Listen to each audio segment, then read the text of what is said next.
तो आज हम लोग बात करने वाले हैं एरिया 51 के बारे में। इस दुनिया में जितना ही मिस्टीरियस प्लेसेस है उसमें से एक है एरिया 51। एरिया 51 ये इसका असली नाम नहीं है, इसका असली नाम है Nevada test and training range और ये यूएस का नेवाडा रीजन में मौजूद है। वर्ल्ड वॉर 2 के समय एरिया 1, एरिया 2, एरिया 3 ऐसे कई जगहों में न्यूक्लियर बम टेस्टिंग की जाती थी और एरिया 51 उस टाइम की एक न्यूक्लियर बम टेस्टिंग प्लेस ही हुआ करती थी।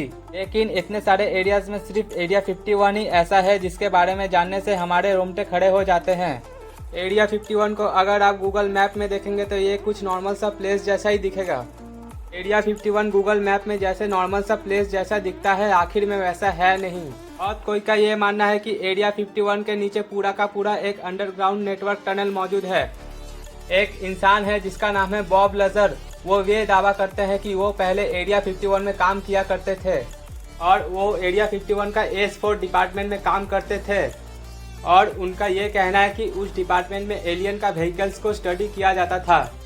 और उनका ये भी कहना है कि एरिया 51 की टीम यूएफओ और एलियंस को कैप्चर करके उस पर रिसर्च करती है। 1989 में एरिया 51 की टीम ये डिस्कवर किए थे कि एलियंस का स्पेसक्राफ्ट कैसे काम करते हैं। उन पे एरिया 51 के टीम कई दिन तक रिसर्च किए थे। कई दिनों के रिसर्च के बाद ये पता चला था कि एलियंस का स्पेसक्राफ्ट में एक ऐसा मेटल यूज होता था जिसका एटॉमिक वेट है 115, जो कि अननोन था उस टाइम 1989 में, जो कि एक ऐसा मेटल था जिससे एंटी ग्रेविटी इफेक्ट क्रिएट किया जाता था। इसी के वजह से एलियंस का स्पेसक्राफ्ट बिना किसी फ्यूल के उड़ सकते थे। आखिर 2003 में जाकर उस अननोन मेटल का डिस्कवर हुआ। एरिया 51 की ये रहस्यमय चीज को और रहस्यमय बनाती है एक फैक्ट। जी हाँ, किसी भी एयरक्राफ्ट या फिर पैसेंजर प्लेन या फिर ड्रोन किसी को भी इसका अगल बगल में भटकने भी नहीं दिए जाते हैं। ऐसे कि सैटेलाइट भी इसके ऊपर से फोटो नहीं ले सकता है।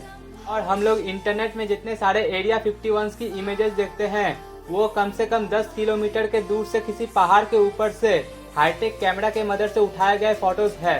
2004 में डैन बुरिस नाम का एक व्यक्ति पब्लिक के सामने आकर ये दावा किए हैं कि वो पहले एरिया 51 में काम किया करते थे।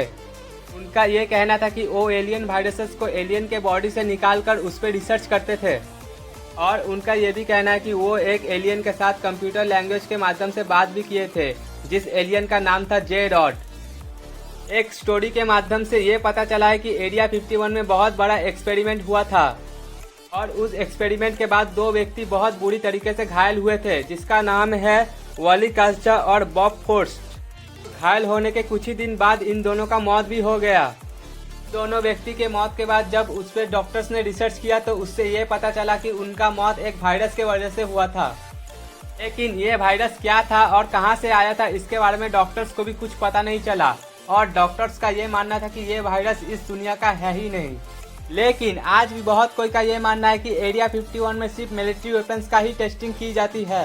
अगर एरिया 51 में सिर्फ मिलिट्री वेपन्स का ही टेस्टिंग की जाती है तो फिर इस जगह को इस दुनिया से छुपाकर क्यों रखा गया है। एरिया 51 के आसपास एक पक्षी भी नजर आए तो उसे जान से मार दिया जाता है, इंसान के बात तो छोड़ ही दो।